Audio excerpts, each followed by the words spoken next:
The night Xiao Jingyuan forced me to drink poisoned wine. Snow buried the cold palace half a foot deep. He claimed I had harmed Su Lianyue's unborn child, and that the Shin family's military power stood in the way of his path to the throne. When I opened my eyes again, I found myself lying beneath the mandarin duck quilt. On our third wedding night, he was bending over to tuck the quilt around me, his fingertips still carrying their familiar gentle warmth. This time, I didn't rush to embrace him as I had in my past life. Instead, I clenched the silver hairpin hidden in my sleeve, my eyes cold as ice. "Qingci, why are you awake?" Xiao Jingyuan's voice remained as soft as ever, like a blade coated in honey. "You must be exhausted from last night. Why not sleep a little longer?" I lowered my gaze to avoid his eyes, mimicking the docile tone of my past life. "I had a nightmare. Once I wake, I can't sleep again." The words were half truth, half lie. The burning sensation of poisoned wine from the dream still lingered in my throat, reminding me that the warmth before me was an illusion. He took the bait, reaching to touch my face. "It was only a dream. Don't be afraid. I'm here." The silver tip of my hairpin pressed against my palm, forcing me to suppress the urge to pull away. Now was not the time to tear off the mask. The Shin family's military power remained unstable, and Su Lianyue hadn't yet bared her fangs. I had to wait. I tilted my head slightly, using the motion of adjusting my hair to evade his hand, and spoke softly. "Your Highness treats me so well, but I've just awakened and wish to freshen up first. Might your Highness attend to official business in the front courtyard?" Xiao Jingyuan detected no unusualness, merely smiling as he ruffled my hair. "Then I'll come see you later. I'll have the imperial kitchen prepare your favorite plum blossom cakes." As he turned to leave, the hem of his black brocade robe brushed the bedside, its silhouette overlapping with the memory of him walking away from the cold palace in my past life. I stared at the closed door, my nails digging into my palms. Plum blossom cakes. In my past life, he'd used these very treats to coax me into believing his lies about protecting the Shin family. "Your Highness, it's time for your ablutions." Huaping entered carrying a basin of water. Noticing my pallid complexion, she asked with concern, "Did you truly have a nightmare? You look so pale." Huaping was my personal maid from my dowry. In my past life, she was beaten to death by Xiao Jingyuan's men right at the threshold of the cold palace while protecting me. Looking at her vibrant face, my heart ached, but I quickly suppressed the emotion. This lifetime, I would protect her. Protect everyone of the Shin family. Huaping. I lowered my voice, my gaze turning cold. "Go investigate someone now, Su Lianyue. Find out where she is now, who she associates with. Don't let anyone else know." Huaping hesitated, her eyes clouded with confusion, but she nodded nonetheless. "This servant will go at once." Watching her retreating figure, I walked to the dressing table and picked up the jade hairpin Xiao Jingyuan had given me in my past life. I wore it daily, believing it to be a token of his affection. Only later did I learn it had once belonged to Su Lianyue. With a sharp twist of my fingers, the jade hairpin snapped clean in two. The fragments scattered across the dressing table, mirroring the shattering of my heart from my past life. Sunlight streamed through the carved window lattice, but I felt only chill. "Xiao Jingyuan. Su Lianyue, you wait. This lifetime, I am no longer Qingci, the one who revolved around you." When Huaping returned, she clutched a silk handkerchief embroidered with orchids, her expression grave. "Your Highness, we've found her. Su Lianyue is now frequenting the Listening to Snow tea house in the western part of the city, building her reputation. She claims to be a talented scholar from Jiangnan, spending her days composing poetry and drinking tea with officials' families. Yesterday, she even sent someone to inquire about the location of the poetry gatherings the third prince often attends. I clutched the broken jade hairpin, My fingertips icy, in my past life. Su Lianyue had used her literary talent to climb the social ladder, then orchestrated a chance encounter to capture Xiao Jingyuan's attention. Now she was merely repeating her old tricks. I tossed the shards into the bottom of my trousseau chest and instructed Hua Bing, investigate further. Find out who pays the rent for her tea house. Note the fabrics of her garments and the designs of her ornaments, remember every detail. Just as Hua Bing acknowledged the order, footsteps sounded outside the chamber. Xiao Jingyuan's voice followed, Qingci. The weather is lovely today. Will you accompany me for a stroll in the Imperial Garden? As I rose, I slipped the sketch of Su Lianyu's silver-inlaid jade earrings, which Hua Ping had just handed me, into my sleeve. A docile smile graced my face. Certainly. But my hair is freshly styled and might not withstand the breeze. I'd need to wear a veil. Xiao Jingyuan didn't think much of it, merely smiling in agreement, as you wish. The winter jasmine bloomed profusely in the Imperial Garden, its fragrance wafting along every path. Xiao Jingyuan held my hand as he led the way, his words laced with plans for the future. In time, I'll petition Father Emperor to promote your father. Once the Shin family's military power is more secure, our lives will be more stable. In my past life, such words would have made my eyes sting with tears. Now, they only felt bitterly ironic. What he truly sought was not security, but the military power of the Shin family to trample all his rivals, including me, his stepping stone. I was about to offer a perfunctory reply when a series of sharp gasps suddenly echoed nearby. Instantly, a pink figure stumbled toward Xiao Jingyuan. It was Su Lianyue. She wore a faded, washed-out Richuan, her hair gathered in a simple bun.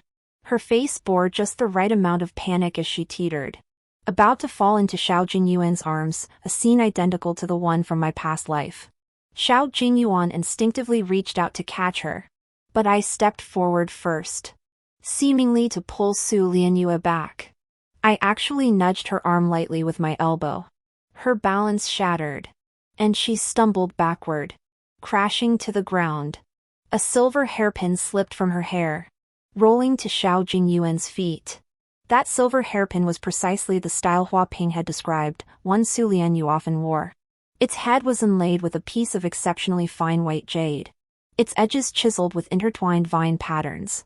It was certainly not something an ordinary talented woman could afford.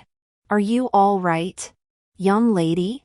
I feigned surprise as I crouched down, picked up the hairpin, and held it out to Su Lianyue, deliberately raising my voice.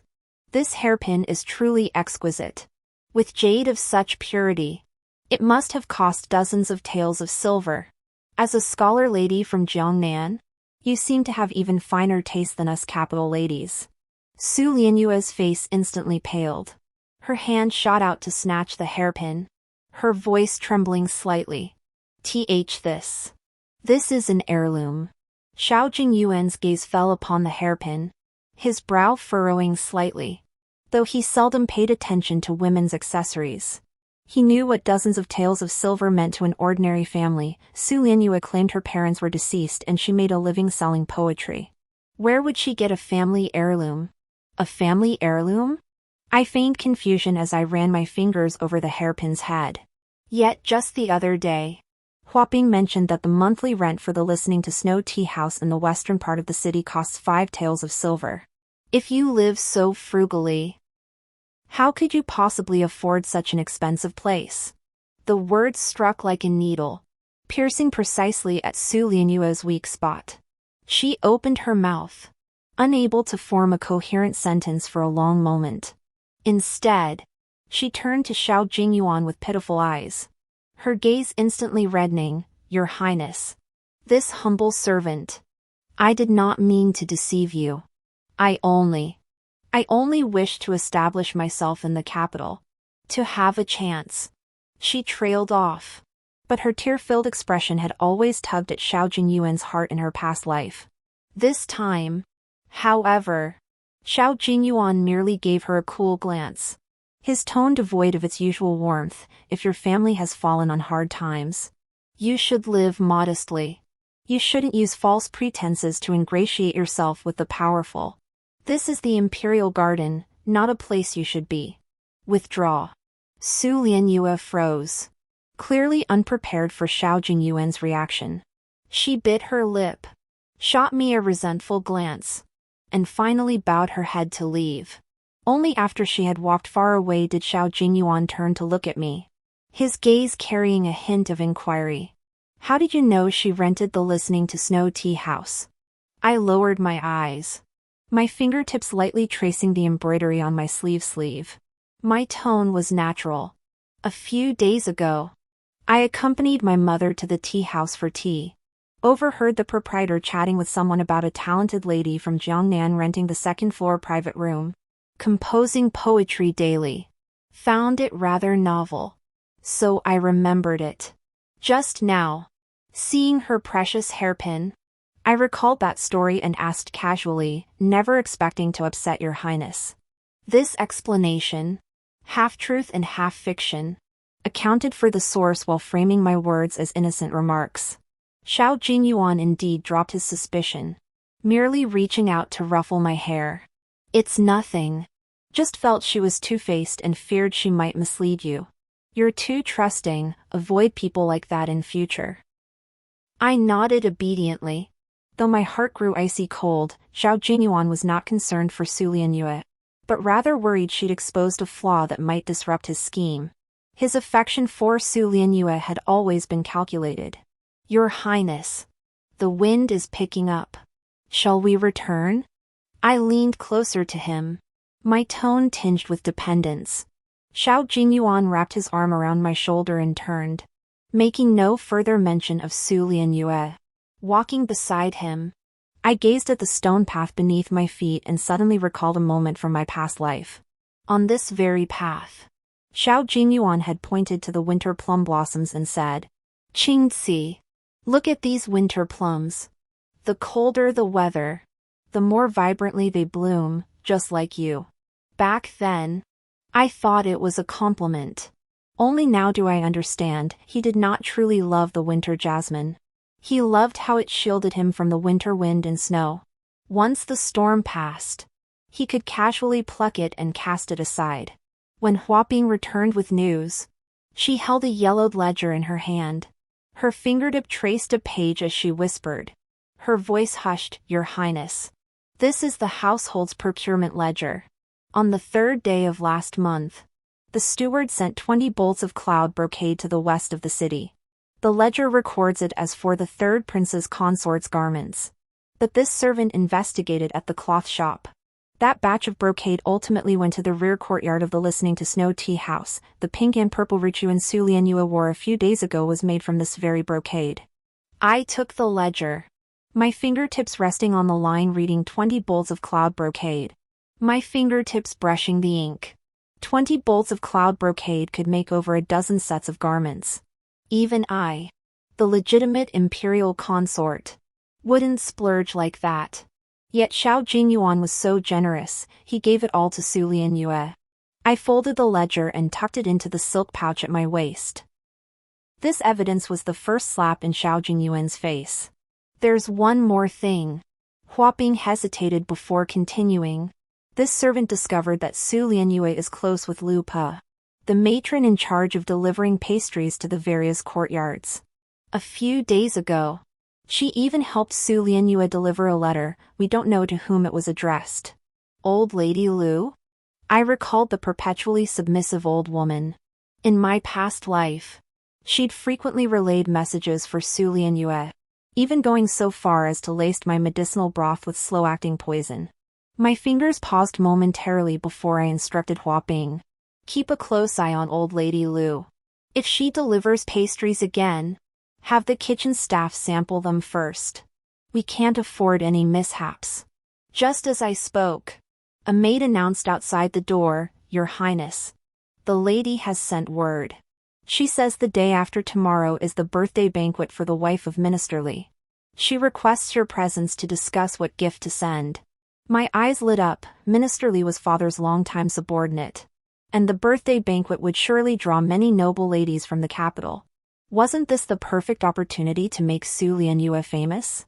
I instructed Huaping to secure the ledgers, and went to the front hall to meet the matron sent by my mother.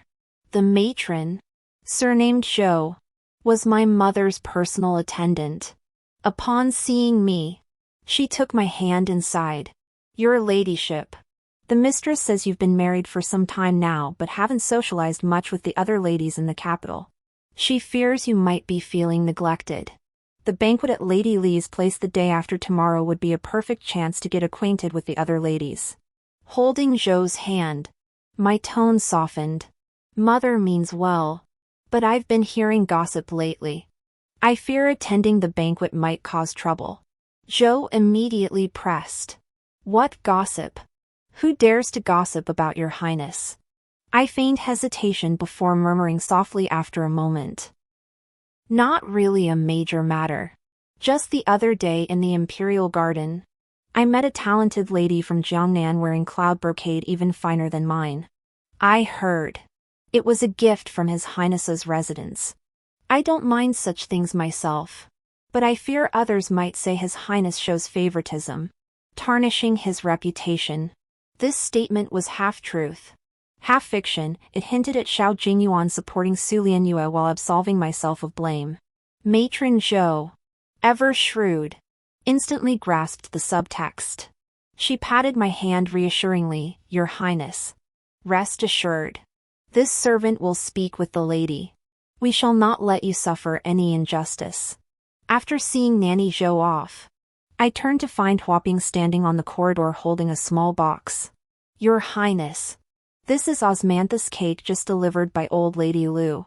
She said His Highness specifically ordered the kitchen to make it." I glanced at the box of osmanthus cakes.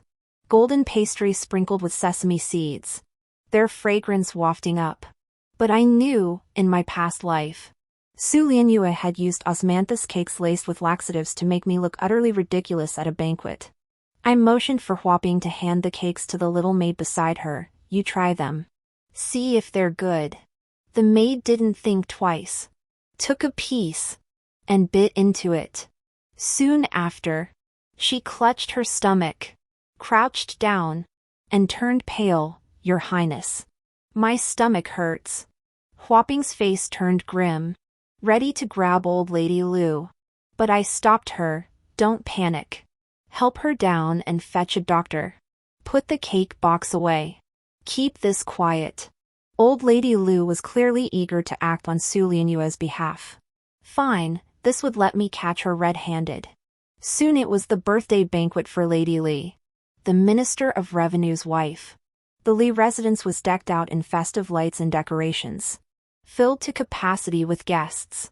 As I entered the main hall with my mother, several noble women gathered around. Lady Li took my hand and smiled. "The third prince's consort. This gown is so elegant, it truly enhances your grace."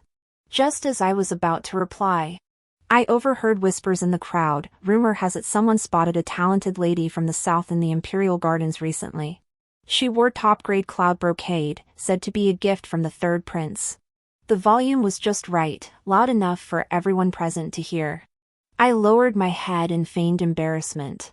But my mother immediately interjected. "My dear sisters, you jest. Jingyuan is not that sort of man. It's just that several bolts of cloud brocade went missing from the estate recently. Likely stolen by a servant to gift to someone. We're already investigating." Her words provided Xiao Jingyuan with a face-saving exit while subtly hinting at the stolen brocade incident. Sure enough, the looks I received from the others now carried a hint of pity. Just then, Su Lianyue entered, following the wife of an official. She wore that pink and purple cloud brocade skirt, a golden hairpin adorning her hair. The moment she stepped in, she looked toward Xiao Jingyuan, her eyes brimming with expectation. Xiao Jingyuan clearly hadn't expected her to come. His expression darkened, yet he rose and walked toward her, his voice low. "Who invited you?" Su Lianyue's eyes reddened. "Lady Wang invited me. I only wish to see your highness once more." As she spoke, Her gaze deliberately swept in my direction, laced with defiance. Watching this unfold, a cold smile curved my lips. I retrieved the ledger from my silk pouch and approached Mother, whispering a few words in her ear. Mother took the ledger, flipped to the page, and deliberately raised her voice to Mrs. Lee, Sister Lee. Look at this ledger. The 20 bolts of cloud brocade purchased by the household on the 3rd day of last month were recorded as fabric for Qingxi's garments.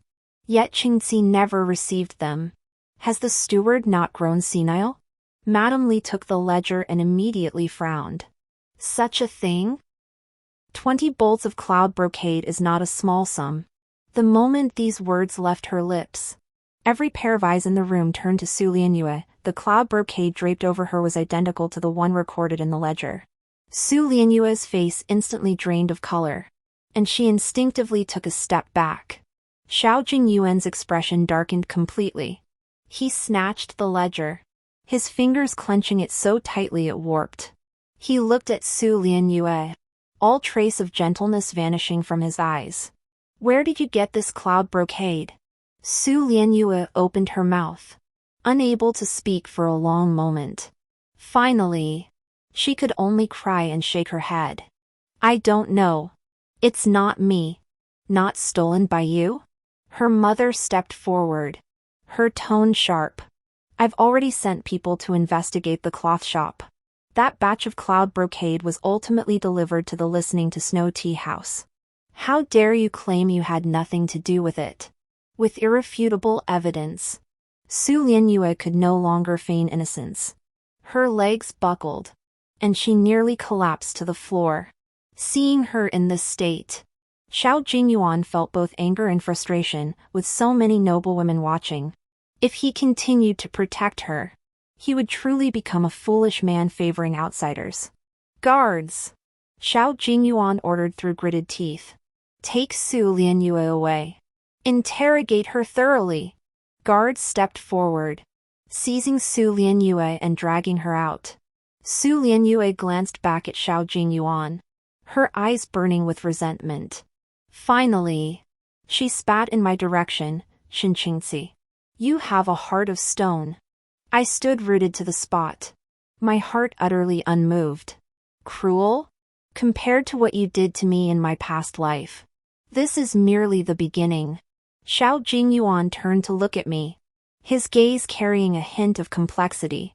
I lowered my eyes, my tone calm. Your Highness, I did not intend to embarrass you, but these ledgers concern the reputation of the mansion. They must be investigated.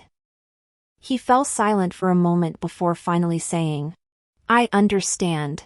The birthday banquet concluded with Su Lianyue being led away.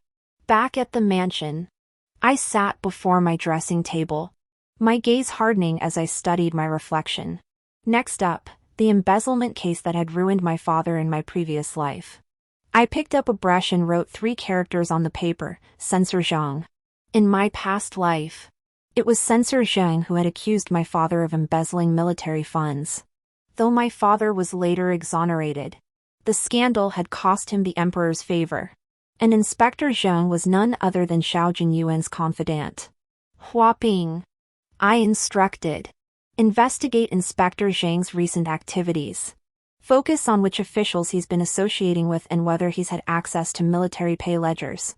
On the 2nd day of Su Lianyue's detention, Xiao Jingyuan didn't visit me again. The atmosphere in the mansion hung heavy, like waterlogged cotton. Seated by the window, I leafed through the ledger of past records. My fingertip paused at the entry, spring of the 4th year of the Yongnan era. Censor Zhang impeached Shini, my father, for embezzling military funds. This marked the first step in Xiao Jinyuan's stripping of the Shin family's military authority. Though my father had been exonerated in my previous life, he was subsequently neglected by the emperor for ineffective governance, and the Shin family's influence within the military dwindled by more than half. Your Highness, Inspector Zhang has been frequenting the Gathering of Talents pavilion south of the city lately. Each time, he meets with a man clad in gray cloth who appears to be a minor clerk from the Ministry of Revenue. Hua Bing entered quietly, presenting a paper charted with routes. This servant also discovered Inspector Zhang purchased a private estate last month. The location is prime. Yet his salary could never afford such a purchase. I clutched the paper, my fingertips tracing a circle around the words Jushin Tower. The Ministry of Revenue managed military payroll records. Zhang meeting privately with a low-ranking official from that ministry. Plus the sudden appearance of a villa, no need to guess. Xiao Jingyuan must have ordered Zhang to fabricate evidence of father's embezzlement. That villa was the hush money. Send word to father. Tell him to go to the Pine Breeze Pavilion on the 3rd floor of the Gathering Scholars Tower tomorrow at noon. Say it concerns urgent matters regarding the military pay ledgers. I folded the booklet and tucked it into my sleeve. Then retrieved a jade pendant engraved with the character Shin from my trousseau. Have father bring this with him. When he sees the man in the gray cloth robe, show him the jade pendant. Huaping hesitated, Your Highness. That man in gray is one of Inspector Zhang's men. What if he is not Inspector Zhang's man? I cut her off. My tone firm. In my past life, I overheard that a minor clerk in the Ministry of Revenue was exiled for refusing to alter the ledgers for Inspector Zhang. That man was surnamed Zhao and wore gray robes just like this one. Inspector Zhang sought him out to coerce him into altering the ledgers. We must intercept him first. Only then did Huaping understand. She hurried off with the jade pendant to deliver the message. At noon the next day, I changed into men's attire, draped a dark cloak over my shoulders, and slipped quietly to the Gathering of Talents pavilion. No sooner had I reached the 2nd floor than I heard voices arguing on the 3rd. It was Inspector Zhang's voice. Don't push your luck. If you alter the ledger, you'll be well rewarded. Otherwise, your old mother. His words were cut off by father's voice. You're quite skilled at threats, Inspector Zhang. But I wonder how His Majesty would punish you if he learned you were coercing a minor official to falsify military pay records. I quickened my pace up to the 3rd floor, just in time to see father standing protectively before Clerk Zhao. Inspector Zhang stood opposite him, his face ashen. On the table lay an open ledger, its numbers smudged beyond recognition. General Shen? What brings you here? Inspector Zhang's eyes flickered with panic upon seeing my father, though he quickly regained his composure. I was discussing official business with Clerk Zhao. General Shen, this seems rather none of your concern. Official business? I tossed aside my cloak, revealing the men's attire beneath, and walked to the table, grabbing the ledger. I traced my finger over the tampered figures, forcing a lowly clerk to alter military pay records and threatening his mother. Is this the official business of Magistrate Zhang? Inspector Zhang, who had never seen me in men's clothing, frowned and demanded, Who are you? How dare you meddle in this official's affairs? Who I am is irrelevant. I closed the ledger and handed it to Zhao Li. Zhao Li, tell me, were these figures in the ledger altered under Magistrate Zhang's coercion? And the funds for purchasing that villa, were they expense money from Xiao Jingyuan? Zhao Li looked at me, then glanced at the jade pendant bearing the character Shin in my father's hand. His lips trembled before he finally gritted his teeth and nodded. Yes. Magistrate Zhang approached me last month, demanding I inflate General Shin's military expenditure by 30%. He promised 50 taels of silver afterward. When I refused, he threatened to expel my mother from the capital. The funds for that villa? Third Prince sent them personally. I witnessed it myself. At these words, Inspector Zhang's face drained completely. He lunged to grab the ledger. You're lying. I didn't. Father seized his wrist, his voice icy. Inspector Zhang, resisting is futile. Everyone downstairs heard your confession. Add this ledger and Zhao Li's testimony. Who do you think His Majesty will believe? Inspector Zhang followed my father's gaze to the staircase entrance, where several men in official robes stood, my father's former subordinates. The imperial inspectors dispatched by the emperor to oversee military pay. I had sent word to them long ago. Just then, The sound of horse hooves echoed outside. Xiao Jingyuan's men had arrived. Inspector Zhang clutched at this lifeline. Struggling to rise, "It's His Royal Highness the Third Prince. He's come to rescue me." I gave a cold laugh and said to father, "Father, hand over the ledgers and Zhao Li to the supervising censor. We should return to the mansion." Just as we reached the entrance of the Gathering of Talents pavilion, we collided with Xiao Jingyuan, who had rushed over. He reined in his horse, seeing me and father, then glancing at Inspector Zhang being escorted by the supervising censors. His expression darkened instantly. "Shin Yi, you dare touch my men? Your Highness, you are mistaken." I stepped forward, shielding my father. Inspector Zhang coerced a clerk into falsifying military pay records and accepted bribes. He brought this upon himself. What does it have to do with us? As for your Highness, your frequent association with such corrupt officials will likely require a thorough explanation to His Majesty. Xiao Jingyuan's knuckles whitened as he gripped the reins. But he said nothing more. He knew confronting me head-on now would only drag him down. Back at the manor, father looked at me with a complex expression. "Qingci, how did you learn about Zhao Li's affairs? And Inspector Zhang's villa?" I replied vaguely. "Overheard some servants chatting a few days ago. Since it concerns father's reputation, I looked into it further." Father didn't press further, merely patting my shoulder. "You've been through a lot. Stay vigilant in the manor. Xiao Jingyuan won't let this rest." By evening, news arrived from the palace. Inspector Zhang had been imprisoned in the heavenly dungeon for tampering with military pay ledgers and accepting bribes. Xiao Jingyuan, for failing to discern character, was ordered by the emperor to undergo a month of seclusion for reflection. Hearing this, I sat grinding ink by the window.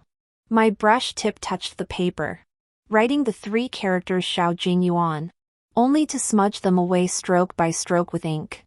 Huaxing entered, holding a small parcel. "Your Highness." This was seized from Su Lianyue's quarters.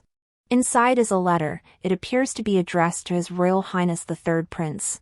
I opened the bundle and pulled out the letter. The handwriting was elegant, yet the content was filled with venom. Su Lianyue threatened that if Xiao Jingyuan didn't rescue her, she would expose everything, his financial support for her and how he had orchestrated her scheme to frame me. A cold smile touched my lips as I read it. "Deliver this letter to Xiao Jingyuan's study. Ensure no one knows it came from us." Huaping returned late at night, carrying the chill of the night dew.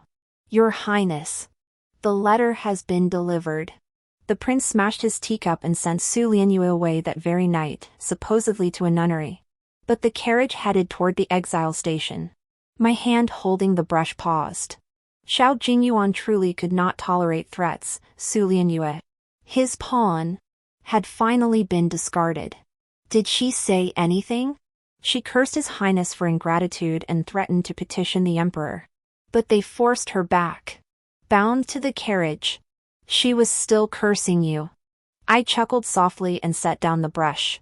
Huaping suddenly added, "When I returned, I saw General Li sneaking into the study with the military provisions ledger tucked under his arm." "Commander Li?" My heart tightened. This man was Xiao Jingyuan's confidant in my past life. He'd laced military rations with moldy rice, framing my father for losing control of the capital's outlying garrison. Investigate the dispatch schedule and route for the next military grain shipment. And his dealings with Zhang's grain store in the western city. It's run by his distant relatives, specializing in military grain trafficking.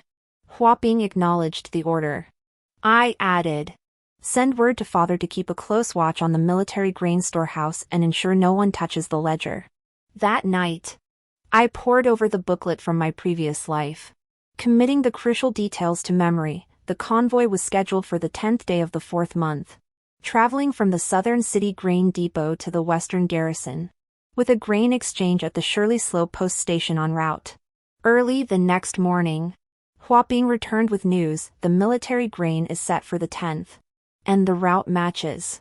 General Li visited Zhang's shop 3 times last week. The store received a batch of moldy rice, saying it was to be sold cheaply to the military camp. I took a hollow silver hairpin from the jewelry box, wrote down the plan and address, and handed it to Hua Bing. Give this to Deputy General Chen. Have him take men to wait at Shirley Slope. Catch them in the act. Take prisoners. And secure the transaction documents. The days that followed were unusually quiet at the residence. Xiao Jingyuan had completed his period of seclusion and reflection, staying confined to his study. Occasionally summoning General Li, he was biding his time until the 10th. Waiting for the military grain to go awry so he could impeach his father. On the 10th, before dawn, I changed into riding attire and left the residence with 2 guards. Instead of heading straight to Shirley Slope, I first went to a tea house near the Southern City Grain Depot. Only after watching the convoy bearing the military grain banner depart did I hurry to Shirley Slope. By noon, I reached the post station where Deputy General Chen's men lay in ambush nearby. Disguised in coarse cloth garments, I blended into the crowd just as General Li's men were swapping grain in the rear courtyard. Sack after sack of moldy rice gave off a sour stench while the Jiang grain store manager reconciled accounts with him. Hurry up with the swap. The ledger says all new grain. General Li snapped impatiently. Just then, Deputy General Chen burst in with his men. Commander Li. Trafficking military provisions. Surrender now. Commander Li tried to flee but was pinned to the ground. Shopkeeper Zhang collapsed, wailing. He forced me. I stepped out of the shadows, scooping up a handful of moldy rice. Commander Li, I said, trafficking military provisions is a capital offense. Did Xiao Jingyuan order you to do this? He stubbornly denied it. You're framing me. Deputy Commander Chen flung the ledger at him. Last month you bought 5,000 caddies of rotten rice. 50 taels of silver drawn from your own military pay. You still deny it? Commander Li stared at the ledger, his hands shaking violently. Finally, he confessed. The 3rd prince ordered me. He said this would frame General Shen and strip him of his command. The soldiers erupted in chaos. They were all under father's command. And everyone knew how strictly he disciplined his troops. Deputy Commander Chen had him bound and rushed to the palace with the evidence. By the time they returned to the residence, news from the palace had arrived. The emperor was furious. General Li was imprisoned in the heavenly dungeon. Zhang's grain store was under investigation. And Xiao Jingyuan, for instigating the frame-up of loyal officials, had his jurisdiction over the suburban military camps revoked and was fined half a year's salary. Hua Bing rushed in excitedly. Your Highness, the suburban military camps are now under General Shen's command. I picked up the jade pendant engraved with the character Shen that mother had given me, my fingertips tracing its surface. But Xiao Jingyuan would not accept this. Sure enough, 3 days later, Hua Bing brought more news. Your Highness, Xiao Jingyuan has been visiting the 2nd prince's residence frequently lately and has also been getting close to the chancellor. The chancellor is the 2nd prince's father-in-law and has always been at odds with the general. They are likely to join forces. The 2nd prince, Xiao Jingming, deposed in my previous life for treason. Yet in this life he was conspiring with Xiao Jingyuan. I let out a cold laugh. Investigate their plans, especially court movements.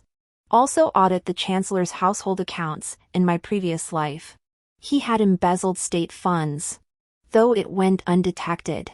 3 days later came the Military Civilian Council convened by the emperor. Officials stood solemnly in the hall. Xiao Jingyuan stood among the princes, his gaze occasionally darting toward his father with a hint of menace. He clearly hadn't given up. He intended to use today's discussion of military provisions as a pretext to pin more charges of dereliction of duty on his father. I did not accompany father into the main hall, waiting instead in a side chamber, my fingers clenching the silver hairpin that had once concealed secret letters. Hua Ping rushed in, breathless. Your Highness, Deputy General Chen has brought them. Commander Li and Manager Zhang have confessed. They revealed the Chancellor's mansion embezzled 3 million silver taels from the state treasury last year to bribe border commanders for the second prince. As I rose, a sudden clamor erupted within the hall. It was Xiao Jingyuan's voice. "Father, Shani has commanded the capital's outlying garrison for but a few days. Yet reports already claim delayed pay disbursements. He must be deliberately obstructing the soldiers, harboring ill intent." "Nonsense." Father's voice followed immediately. "The delay in pay is due to the Ministry of Revenue failing to allocate funds promptly. It has nothing to do with this general. As for the third prince, he met secretly with the second prince just the other day. Who knows what they were plotting?" The moment had arrived. I pushed open the side hall door and strode directly into the main chamber, followed by Deputy General Chen and the chained figures of General Li and Manager Zhang. The hall erupted in commotion. The Emperor frowned at me. "Princess consort of the third prince. How dare you intrude without summons? Your servant has come to present evidence concerning the safety of the court." I had no choice but to come. I curtsied, then gestured for Deputy General Chen to step forward. "This is Commander Li's confession.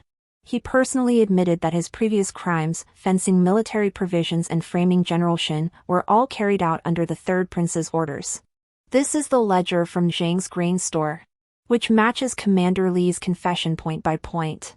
Deputy General Chen handed over the confession and ledger.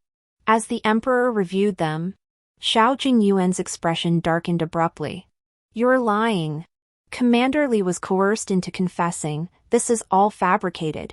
Whether it's fabricated or not, ask Manager Zhang." I turned to look at Zhang, the shopkeeper, cowering in the corner. His wrists were raw and red from the chains. Seeing everyone's gaze fixed on him, he cried out frantically, "Your Majesty, spare my life." It was His Royal Highness the Third Prince who ordered General Li to come to me for the rotten rice. He promised me 100 taels of silver once the job was done.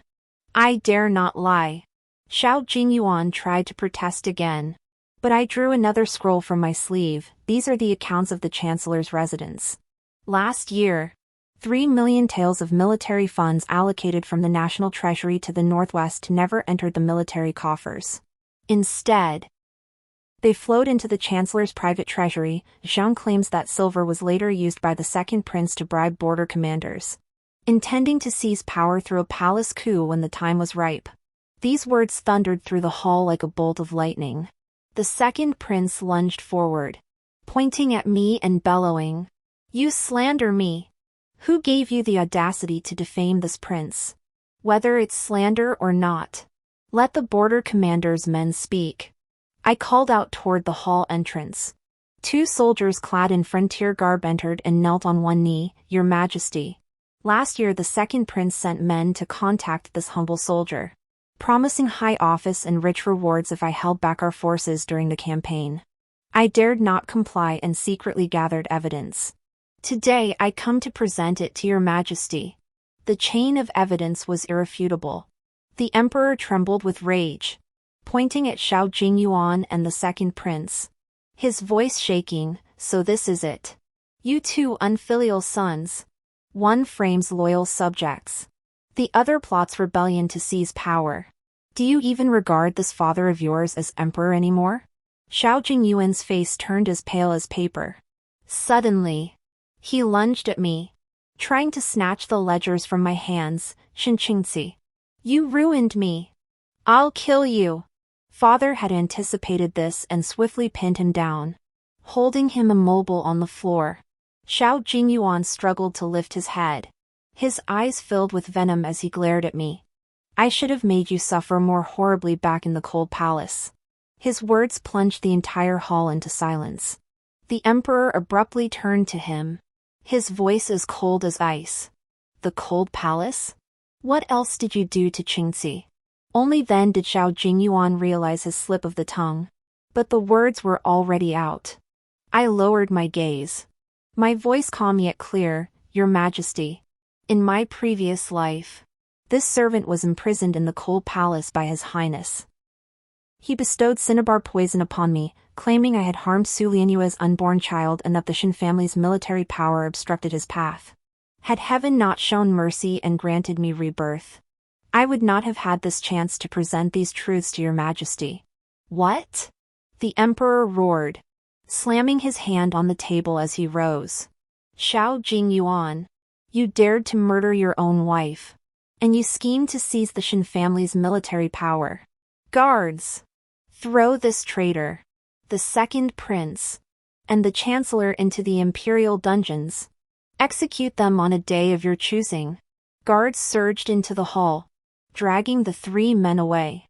As Xiao Jingyuan was hauled off, he still screamed, Shin Qingzi, even as a ghost. I won't let you off. I stood rooted to the spot, watching them vanish behind the palace doors. My heart remained still, as if a stone weighing down 2 lifetimes had finally been lifted. The emperor looked at me, his gaze complex. Qingzi, you have suffered injustice. The Shin family has served the throne and loved the country. I shall reward them generously. This servant seeks no reward. I curtsied, only that His Majesty restore the Shin family's honor and bring peace to the realm. Stepping out of the hall, the sunlight was perfect, warming my skin. Huaping followed beside me. Her eyes reddened. Your Majesty, it's all over. Father approached and patted my shoulder. My child, you need not live in fear anymore. 3 days later, the emperor issued his decree. Xiao Jingyuan and the second prince were sentenced to immediate execution for treason and regicide. The chancellor was stripped of his title, exiled, and his assets confiscated for embezzling state funds and colluding with enemies. General Li and his accomplices were punished according to the law. The Shin family, honored for their loyalty and service to the state, saw Father Shinyi promoted to Grand General of the nation. He retained command of the Imperial Guard, and the emperor specially granted the family a new mansion, intending to find a suitable husband for Shin Qingzi. When the edict reached the mansion, I sat on a stone bench in the courtyard, watching the painted screen while feeding the koi in the pond. Freshly sprouted willow branches dipped into the water, rippling shallow circles across the surface. Sunlight fell upon me, its warmth lulling me into drowsiness. Your Highness, His Majesty has bestowed so many gifts and even said he would select a husband for you. This is a tremendous blessing. Huaping held the list of gifts, her eyes crinkling with delight. I took the list, glanced at it, then placed it on the stone table. My fingertips traced the jade pendant engraved with the character Shin at my waist, a keepsake from my mother that I could finally wear without fear. I accept the favor, but there is no need to select a husband. Huaping froze. Your Highness, you don't wish to remarry? I do not. I watched the koi glide freely in the pond and murmured softly. 2 lifetimes trapped in love and intrigue. This time, I wish to live for myself. The next day, I personally entered the palace to bid farewell to the emperor. In the imperial study, the emperor examined the memorial I presented, his brow slightly furrowed. Qingzi, you wish to go to Jiangnan? Is the capital not to your liking? The capital is fine, Your Majesty. It is just that this humble servant is weary. I curtsied, my tone calm. In my past life, I was confined to the cold palace. In this life, I have been consumed by vengeance. I have never truly seen this world. The misty rains of Jiangnan beckon. I wish to see them, and to witness this era of peace and prosperity for the sake of those from the Shin family who died unjustly. The emperor remained silent for a moment before sighing. Very well. You have a strong will, and you truly deserve to live your own life. Take this tiger token. Should any trouble arise in Jiangnan, you may use it to mobilize the local garrison. Consider it my way of protecting you. I accepted the token, my fingertips touching the cold metal, yet feeling warmth in my heart. Thank you, Father. On the day I left the capital, Father and Huaping saw me off at the city gate. Father handed me a brocade box, Inside are your mother's jewelry from when she was alive, along with some travel money. If you find Jiangnan to your liking, stay longer. If you wish to return, the Shin family will always be your home. I took the box, my eyes stinging but no tears falling. Hua Bing clasped my hand, her voice choked with emotion.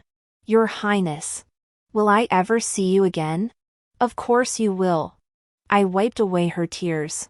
When the plum blossoms bloom in Jiangnan, I'll write to you. If you wish to come, seek me out in Jiangnan. The carriage moved slowly, the capital's gate towers fading into the distance. I lifted the curtain and watched the fields rush past. The wind carried the fresh scent of earth, no oppressive palace walls. No icy intrigue. Only the warm embrace of freedom. By the time we reached Jiangnan, the plum rain season had begun.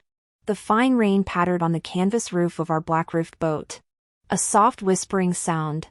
I purchased a small courtyard outside Suzhou City, planted several plum trees within its walls, and beyond lay the murmuring river. Each morning, I would read and practice calligraphy in the garden. Afternoons, I'd stroll along the riverbank under an umbrella, watching fishing boats sing at dusk and listening to children's playful laughter. One day, Hua Bing truly came looking for me, clutching a large bundle. She smiled and said, Your Highness, I've taken leave from the general. From now on, I'll stay with you in Jiangnan. I took her hand and walked into the courtyard, watching the newly planted plum blossoms sprout buds. I whispered softly, Good. From now on, we'll live here peacefully. The rain stopped, and a rainbow arched across the sky, reflecting in the flowing water and scattering fine shimmering light. My fingers brushed the jade pendant at my waist, and suddenly I remembered the snow in the cold palace of my past life. Remembered the poisoned wine Xiao Jinyuan had handed me. Those painful memories had finally become fleeting clouds. No more hatred. No more scheming. Only the peaceful days before me. In this life, I had finally become the person I wanted to be. The end.